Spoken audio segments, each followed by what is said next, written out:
Yo, what is up, everybody? Welcome to the Dream Huge podcast. How we doing today? Oh man, we love to share success stories from huge dreamers, folks in the real estate business, entrepreneurs, movers, shakers, influencers, and more. And hopefully, these interviews and stories will help to motivate you listeners and viewers to dream huge. So today's show is hosted by the one and only JP43, John Pavlansky.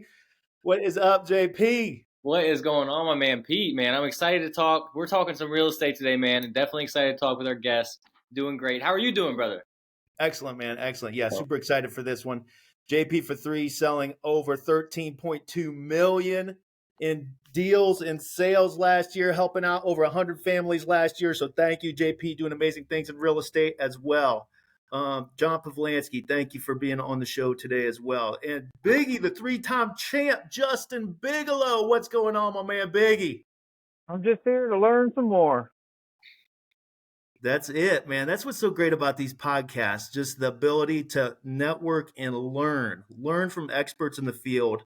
And there ain't many better than this one right here. So let me get right into it. We have our special guest, Austin Rutherford. He currently has a $23 million, probably plus that at this point, investment property portfolio at the young age of 30. Wow. Woo! Love it, baby. 30 years old, 23 million plus rental portfolio.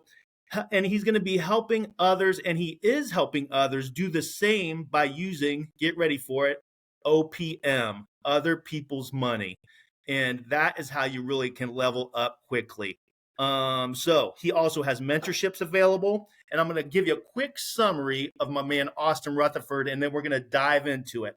So, it took him about 20 years to save up and buy his first rental property. But then he realized he's going to have to change his vision in order to accelerate faster than that. He invested in a coaching program at 21, flipped his first house at 22 after raising $247,000 from private money lenders. That's right, Wow. folks. He raised $247K. To fund that deal, and he walked away with $107,000 from that first deal, and probably, I'm assuming, the light bulb went off at that point. He quickly reinvested all that money back into the business and has flipped and wholesaled hundreds of houses and owns 50 plus units, as we had just mentioned, totaling over 23 million in value. And today he's still growing and investing in real estate, and his company Elevate Life teaches other aspiring entrepreneurs how to invest in all aspects of real estate. And on top of all that, has 336,000 viewers as of this video, 336,000 followers, I should say, on Instagram. So my man, Austin Rutherford, thank you for taking the time today. Tell us a little bit about yourself and what it is that you do. Yeah, no, absolutely. I'm excited to be here. Appreciate the amazing intro. I got to update some of it. Own 130 units now. Gotcha. It's been an amazing journey. Write that one down. Goal at the beginning of my career was to be an NBA basketball player. Sounds like me and JP have something in common, and that didn't work out. Fell out of love with the game of real estate, fell in love with the idea of passive residual income. That's what led me to the idea of owning rental properties, real estate.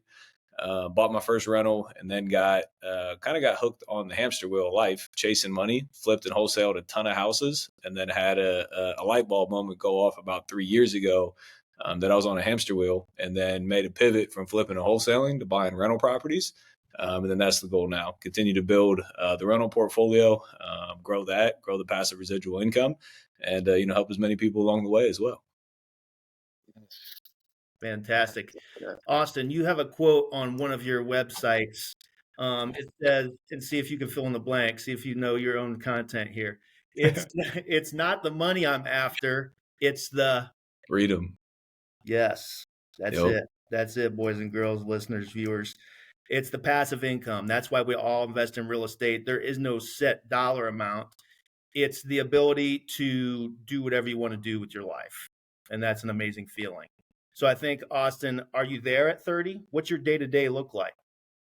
I'm still young. I'm still very hungry, very motivated. We have My portfolio is probably leveraged 65-ish%, blended, maybe 60%.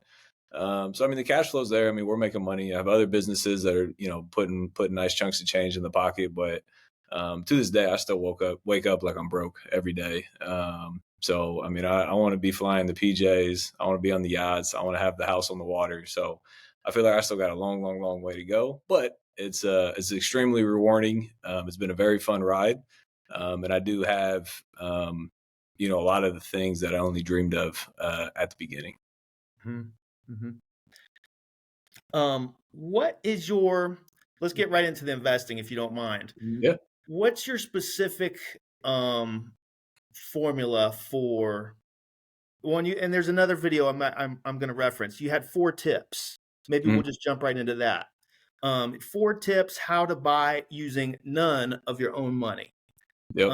And this is huge, and this is because this is where most folks are. Very few folks can go and take 20% and go buy an investment property with 20% of their own money. Okay, that's a very small percentage, but that's why this is so intriguing. So you had 4 tips. Number 1 is that you're buying 100% funded by OPM. So elaborate on that for us a little bit. Yeah. So number one, it comes down to finding the right deals. Good deals will always find the money. So our strategy is, I'm sure a lot of people have heard of it. It's the Burr method. We buy it with OPM, we renovate it with OPM, we rent it out to a tenant, and then we take it to a bank and refinance it, pull the money back out, pay off the debt, and then own the assets and longevity.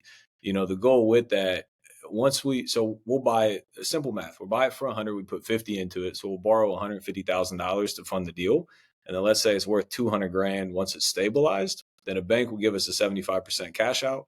So the bank will give us back the 150, but we are going to have to pay some interest to our lenders and some closing costs and appraisal fees. So let's say that's another 10 grand. So we're into it for, let's say, 160. The bank gives us back 150.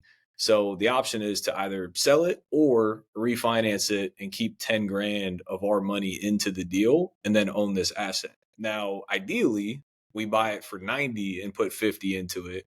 We're in for 140 plus 10, 150, and then the bank gives us back 150. So it's truly no money out of pocket to own this asset. That I bought a lot of deals that way, and I bought a lot of deals where I had to keep, $1, $3, $5, $7,000 of my money into it as well.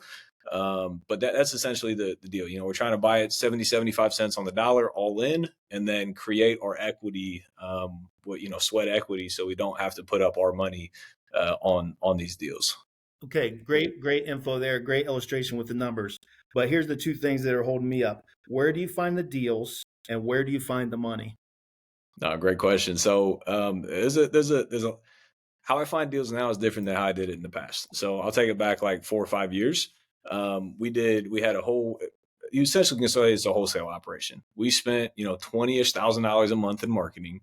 We had cold callers, we had text blasting, we ran Google AdWords, we did driving for dollars, and we found deals ourselves direct to the seller. So we were reaching out to sellers, asking them directly if they wanted to sell, and we were negotiating directly with the sellers. Those are going to be the best discounted deals that you can find because there's nobody in the middle making any money.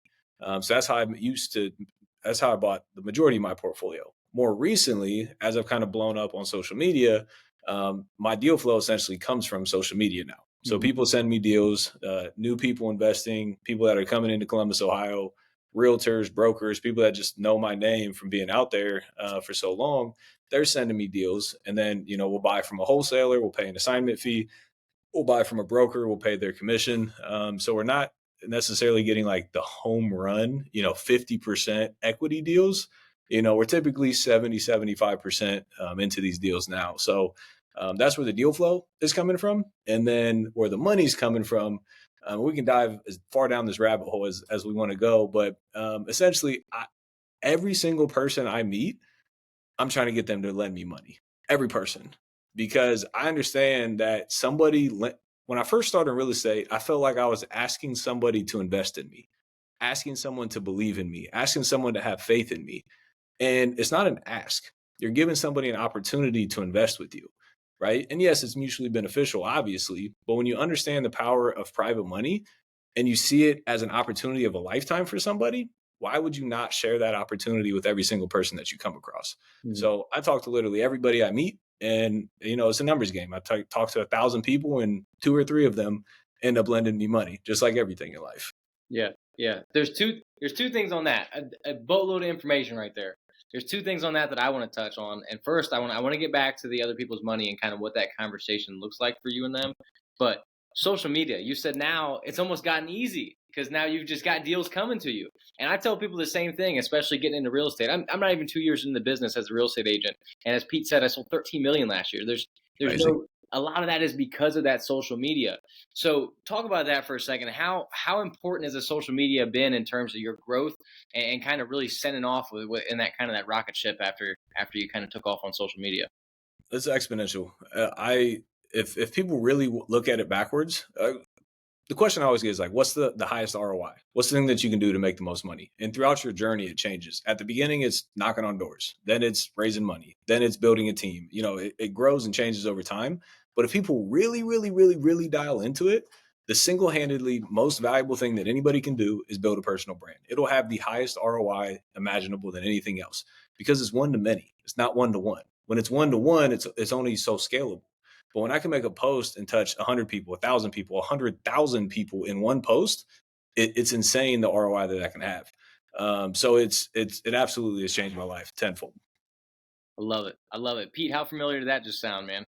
I tell people all the time, I say there's no sense in cold calling your contacts A to Z. And this is from a realtor standpoint, but no sense in cold calling your contacts A to Z. There's no sense in doing the door knocking and those things if you can really build that personal brand and touch thousands at once. That's awesome. 100%. That's awesome. Now, Oh, back to that OPM. Um, what do those conversations sound like if you're talking to somebody who's possibly going to lend money, or you're trying to explain to them the benefits on their end as well of lending money? What's that conversation sound like for you? Yeah, no, great question. So it can go a million different ways. Let's assume I'm talking to sometimes people will just message me like, hey, I want to lend money. And like, that's a very different conversation because they're already like ready to go. Right. But let's say every day I'm just out and about, my everyday life, I'll small conversation because again it can go a million different ways. But one, I talk to everybody. Like I'm walking on the street, I say, hey, good morning, how are you? I'm in the elevator, I'm like, hey, how's your day? So I literally talk to everybody. That's number one. Like there's not a soul that comes near me that doesn't get a hello from me. So that initiates the conversation, and the majority of times is hey, bye, and you move on. Sometimes you're in an elevator, you talk, you happen to get off on the same floor, you continue talking, and then you realize that they're on vacation in Fort Lauderdale. You're like, oh, that's awesome. Like, what brought you down here? Right. My goal with talking to people about raising money is to extract as much information as possible. I don't pitch them anything. I don't sell them anything. I don't tell them how great I am. I extract. So it's like, why are you on vacation? Oh, well, my wife and I are, just down here on vacation. Oh, great. You come here often? Yeah, we come here every year. Oh, that's amazing. What do you do that allows you to do that? Well, actually, I just retired. My wife retired last year. This is our we're actually coming down for the entire winter instead of a month. We're coming here for 6 months and we're really looking forward to it. And that's incredible. Like, what do you do to be able to set yourself up like that? Well, I worked at this job, blah, blah, blah. Now I retired and I moved down here. Oh, that's amazing. Like, what I'm sure you had some sort of like retirement accounts and everything. Where's your money invested at? You're obviously successful to be able to live here for 6 months. What do you do with it? Well, I got a stock market. It's with, this guy, he manages the money. I got some money else over here as well. Okay, cool.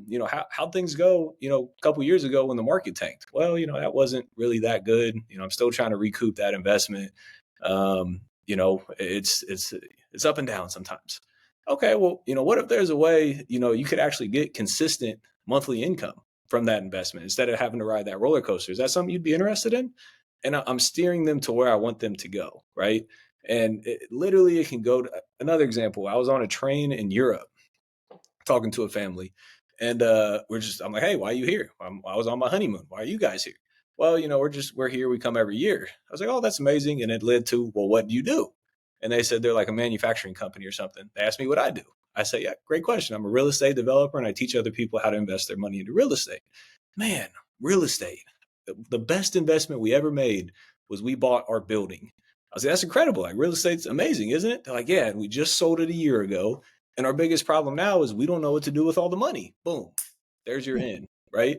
So it's extracting the information to get people to talk to see how you can add value to them. To, yeah, just helping others. It all goes back to helping others. Stop selling and start helping. Have you heard that one? That's 100%. an old Zig Ziglar. Stop selling and start helping. You're just helping folks out. So how does that look from a like a legal standpoint? And what is it like? What type of structure do you use? Yeah, so there's two ways. One's to start a fund and one's to borrow deal by deal. So I don't have a fund, which means I can't go out into public and post on Instagram and say, hey, I'm raising $1 million, paying 10%. Let me know if you're interested. That's an offering, which means you have to be registered with the SEC. You have to have a fund. Might cost you $10,000 or $20,000 to get registered. So there's people that do that, and 100% you can go that way. What I do is I just borrow money on a deal by deal basis. So I have to have a pre-existing relationship with somebody. So that's why when I first meet someone, I'm not saying, hey, lend me 12%. Like that's not the hook because I can't do that. It's building a relationship with them, pulling the information from them. And then once they express any interest whatsoever, I don't go in and pitch them. I don't say, great, I got this opportunity. I'll pay you 12%. Are you in? That's not how the conversation goes. It says amazing. Like, what if there was a way that I could give you that, passive income where you didn't have to ride the roller coaster of the stock market? Would that be something you're interested in? Yeah, it is. Great. Let me get your contact information. I want to send you a credibility packet that can explain a little bit more about what I do and how we raise money to fund our deals. Then I would love to have a follow-up conversation with you thereafter.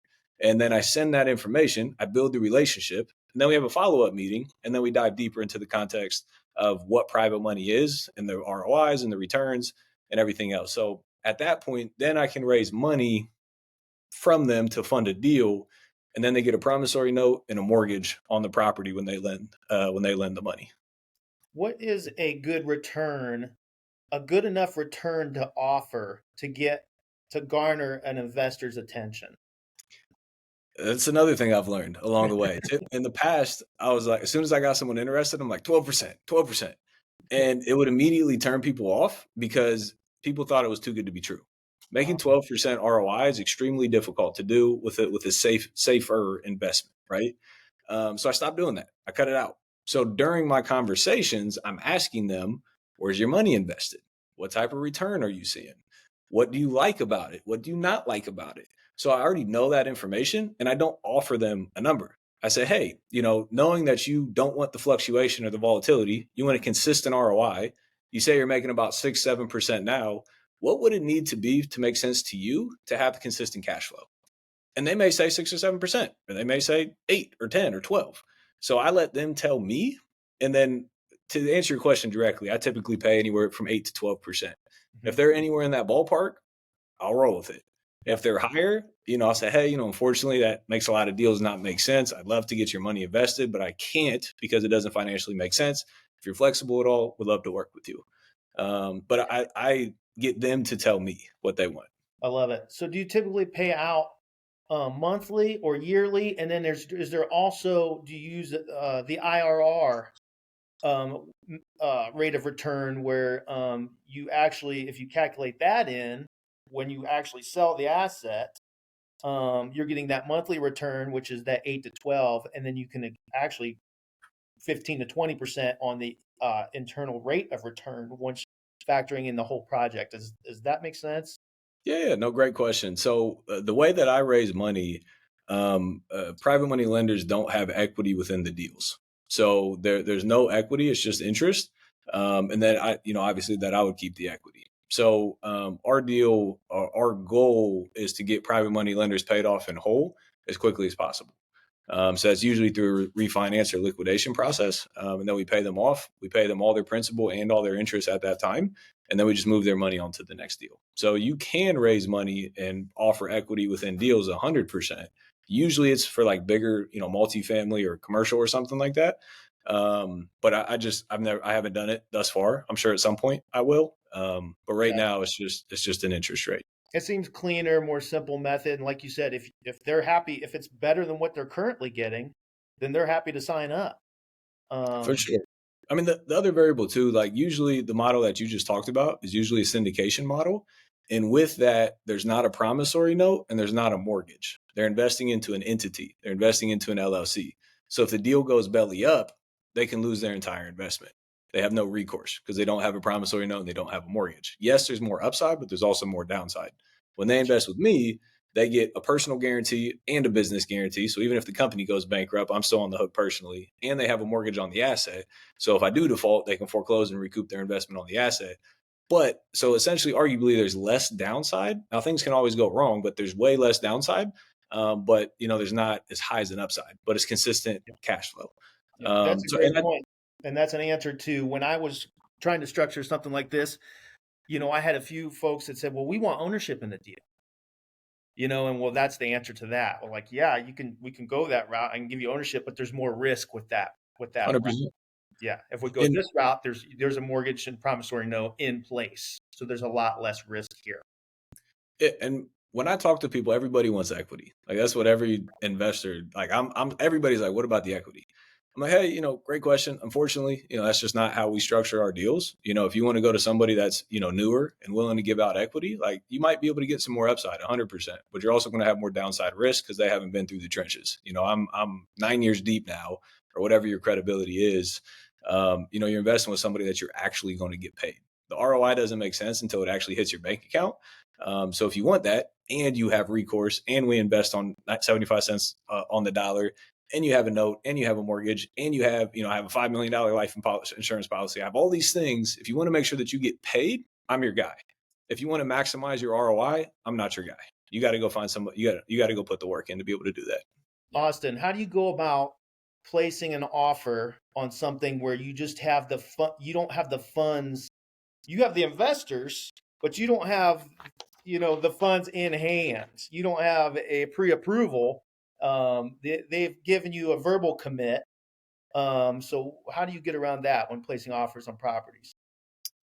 So I've only been asked for a proof of funds less than 5 times in my career, probably. Wow. So it's very rare. When I do, usually now I can provide it myself. If not, I'll just message a couple of my buddies and just say, hey, can you send me a screenshot of your bank account? And then they'll send it. But again, if you're direct to seller or direct to wholesaler, it's very rare to ask for proof of funds unless you're dealing with large multifamilies. And the only time I've been asked is for larger deals. Good. Gotcha. So I don't really think it's that big of a concern. But to continue your question, I've very often put deals in contract where I had no idea where I was going to raise the money from. Because money always finds a good deal. Worst case scenario, I call somebody that wants equity and I give them 50% equity and problem solved. I'll get the money the next day. I always know I can raise the money. I just want to raise it on my terms and not everybody else's terms. So, I wrote a $2.1 million offer last week. No clue how to get the money. And I had $200K non-refundable in the first 24 hours. And like, I know I can get it because I've been able to build those relationships. It's called dig your well before you're thirsty. I talk to everybody about money all the time. So when I do need it, I know I can get it somewhere. Yeah, man. Love it. So what's the average deal size? What are you targeting? Yeah, I mean, the super basic, we're buying a single family house for $100-ish grand, give or take $20,000 or $30,000. We're putting $40-ish grand, give or take $10,000 or $20,000, and then they're worth $200-ish grand on the back end. So we're all in for $130 to $150, and the assets are worth $180 to $220. Love it. Amazing. Nice and simple. Press repeat, press repeat, press repeat, repeat. And there's more of those out there. Everybody wants to do the big, huge multifamily deal. But those are few and far between. It's easier to dive in on the single families, which are plentiful. I mean, you still have to find the deals within that. Mm-hmm. But there's a little more to go around on that. So love it. Yeah, no, there's a lot of opportunity. I mean, one thing I do wish I would have gone bigger sooner, because the same process is just more zeros, which means raising more money and more profit and more cash flow and everything. I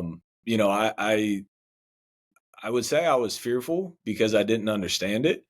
And the more I've gotten into it and done bigger deals, it's like, man, I wish I would have done this sooner. So, definitely don't be deterred. Like anybody listening to this, and worst case scenario, again, partner with somebody. You get in over your head and it's a deal. Pick up the phone and call somebody that does that, I've been brought into other people's deals now because they couldn't raise the money, they couldn't sign on the debt, they couldn't manage the construction, whatever it is, because like they know I can get it done. So if they have a smoking deal, worse, they try to raise it, they try to do the deal themselves. If they can't, they pick up the phone and you call a partner, somebody that you know can get it done, and bring them in on the equity side. Now you have the credibility to do a deal, then you can go do it yourself the next time. So like worst case scenario, you just give a little bit more of the deal up to somebody else to get the credibility and the experience. Love it. Like if I got a 150 unit complex across my desk right now, I already know who I'd call. I can't sign on a $40 million loan. Like I can't, right? But I know who to call, and I'm going to give them equity in the deal because I want to learn how to do it. And now I'm on the deal, so then the next one I get, I can do it myself. Outstanding, baby. So that's you just filled us with, listeners, guys, if you're listening in right now, that is a wealth of knowledge right there that we just got on real estate. How to raise money, what to do when you have the money, and how to put the deals in contract. That's awesome. Thank you a ton. And we just got 3 more steps. That's just step 1. No, hang on. And not to mention Austin Rutherford's mentorship program. So what does your mentorship program look like? What does it cost? And how can folks sign up for that? Yeah, I mean, super high level. We teach you how to find deals, raise money, flip houses if you want, and or own them as rental properties long term. So we teach that. You get documents, videos, trainings, live trainings, everything you need to be successful. It's a $6,000 investment. It's lifetime access. So yeah, and we help people, start doing real estate and or get consistent in doing real estate. Yeah, and that $6,000 would be probably the best money and best investment you ever made. And you're probably going to make that back on your first deal.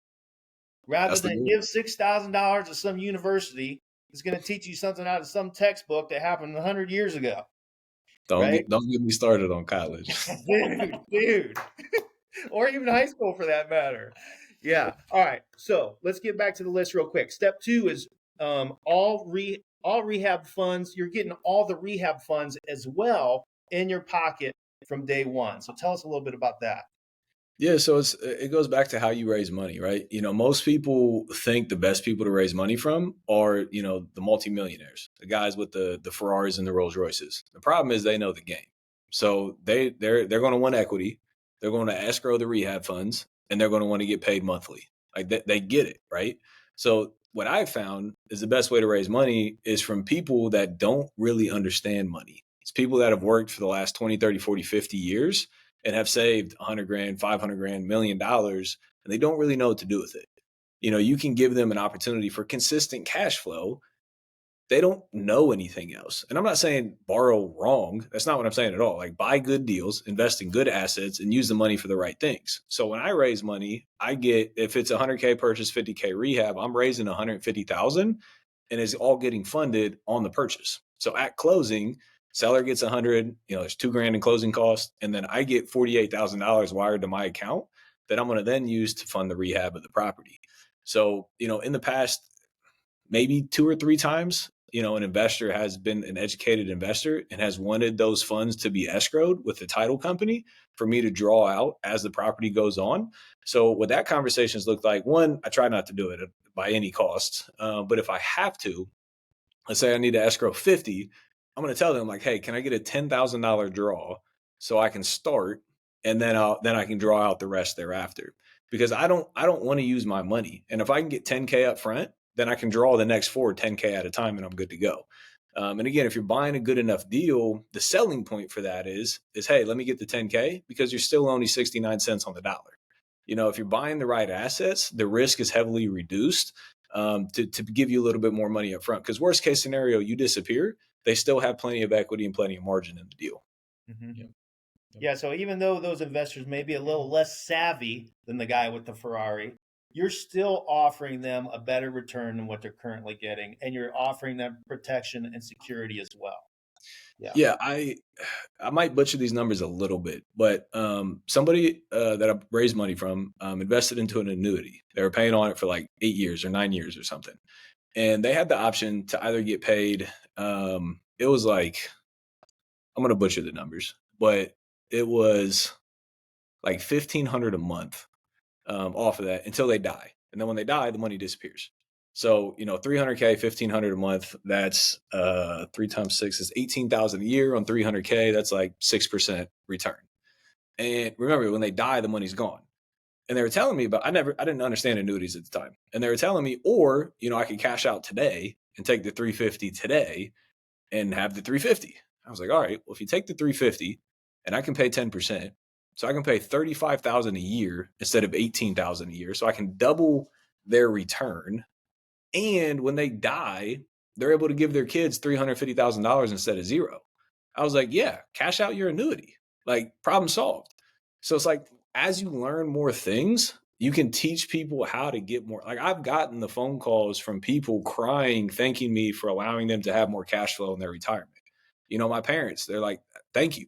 Their money was in stocks. Now it's private money and they lend to real estate investors. They're getting a way better ROI. They're making way more money and they have a better retirement. Like that when you, and this isn't for everybody, right? The mega millionaires that already understand money and move money and make 30% on their, like, it's not for them, right? But it's for some people. And those are the people that you got to go out and talk to and find and help. Love it. Yeah, man. So step 3, and again, these are 4 tips on how to buy using none of your own money by my man, Austin Rutherford. You can find him on Instagram at Austin Rutherford Official on Instagram. Yep. 336,000 followers, folks. Step 3 is 12-month promissory note and mortgage, which we touched on that. Yep. That is in place. That offers them security. And step 4 is no monthly payments. I think we touched on that a little bit too, but elaborate on that a little bit, why you set it up like that. Yes, it's the cash flow thing. If you have 10 deals and you're paying $2,000 a month in interest and you're paying $20,000 a month in interest payments, it can tightrope a business. And if the business get tight ropes, I can't even say that, tightrope. That makes me make bad financial decisions. That can turn a deal negative and also hurt the lender. Right. So when people ask me about that, rarely anybody even asks about it because I'm teaching people how to lend. So they don't even know that that's an option. But when they do ask, it's like, hey, can I get monthly interest payments? It's like, yeah, absolutely. I can give you monthly interest payments. And I explain the cash flow thing that I just said. And I'm like, for that additional risk that I have to take on, I can pay you 7% interest, or I can pay monthly, or I can pay you 11% interest if you let the money accrue until the payoff of the loan. So either way you're getting paid, you're just making substantially more money if you're willing to wait a little bit with me. And I've never had anybody choose to take the monthly payments. Gotcha. Yeah, it's a lot simpler than that. You get a right. bigger chunk there at the end. And to me, it's the same either way. Again, it's just the cash flow. Like I don't want to run into a bad time where I'm putting out, tens of thousands of dollars a month in interest payments when I can just let it accrue and pay the same amount I was going to pay later on anyways. Right. My man, Austin Rutherford, with the awesome information for those real estate investors out there who are dropping out of college and canceling their annuities as we speak. Love it, man. All right. So, hey, Austin, we're right up against it, buddy. I know you're a super busy guy. We had a lot more planned, but we're going to have to circle back for round 2, man, because this has been so amazing. But do you want to leave us with any final thoughts, or JP or Justin, do you guys have any final thoughts? I do 100%. I want to ask you a quick question because, and it's one that we were going to get into, and hopefully we don't dive too deep into the rabbit hole here. But really, like we've heard how you're doing it now, where that kind of came from, and then we heard that you used to be a hooper. Well, used to be. I don't want to say that too loosely. You might still get out there and hoop. Who knows? But tell us a little bit, man. We know you're a Columbus, Ohio native too, so tell us a little bit of what that journey actually looked like for you. I know we touched on it here and there, but give us a timeline on how that journey looked and to where you are right now, man.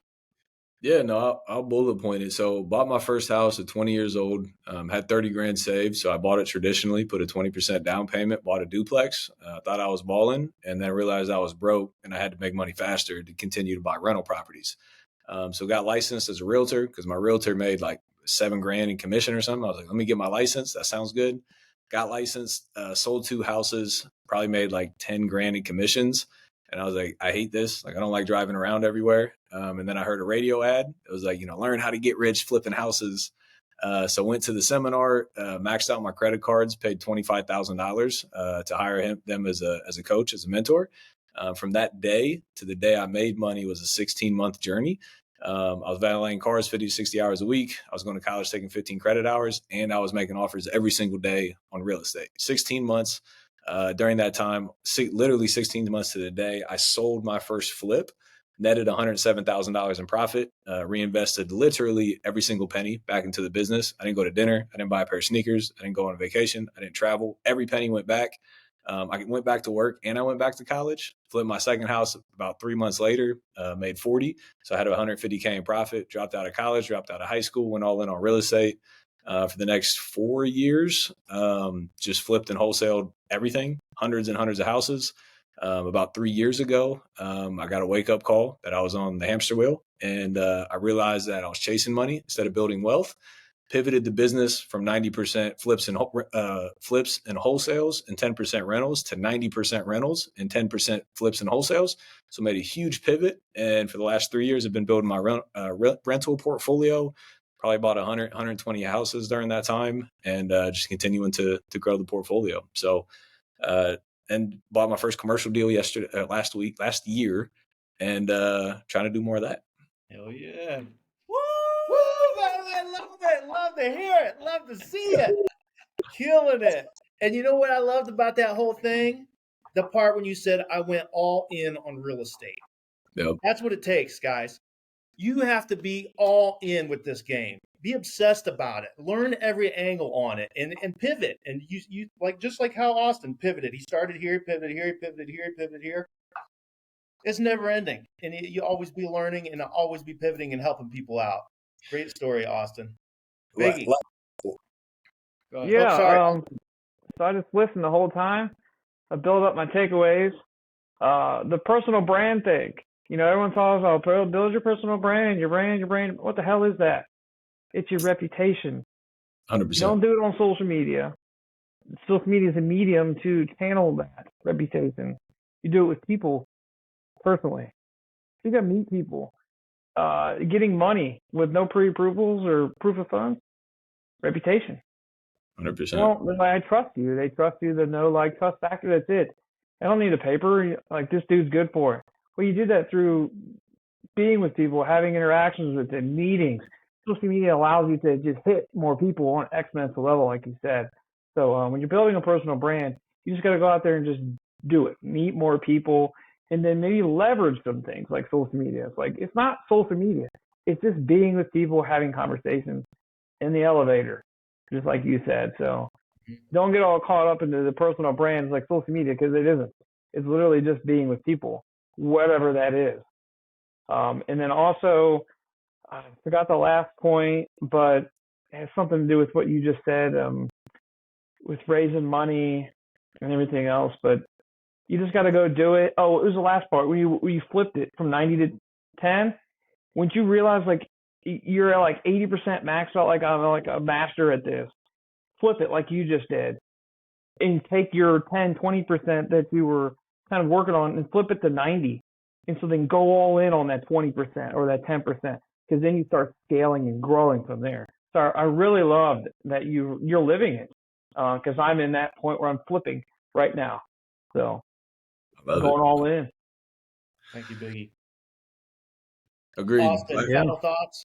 Yeah, last nugget. Real estate, the cool thing about it is it's not an if game, it's a win game. So anybody that's looking to get started in any aspect of real estate, it's already been proven time and time again. So it's never like if I fail, if this doesn't work, if I lose money. It's not if, it's when. It's when is this going to happen? Because I promise you you'll be successful. It took me 16 months to finally get my break, and it took off from there. So don't play the if game, play the win game. Just got to keep hitting it. Keep hitting the nail. Great advice from Austin Rutherford. Online on Instagram at Austin Rutherford Official. Online at www.theaustinrutherford.com. Check him out. He is awesome. Man, we're going to have him back for some more content. Yeah. Have him back. Man, awesome stuff, Austin. Thank you for your time today. Thank you, Biggie. Thank you, JP, Thank you for joining me in studio. Love it. And thank you for everybody watching and listening. And please like, subscribe, and share. And as always, remember the rules. We're going to take you out with this. Work hard, never give up, and dream huge. Let's see the guns, Austin. Well, I'll see you've been working on them too. Yeah, baby. All right. Thank you, Austin. Have a great day, buddy. absolutely. Likewise. Okay, hang 1 second.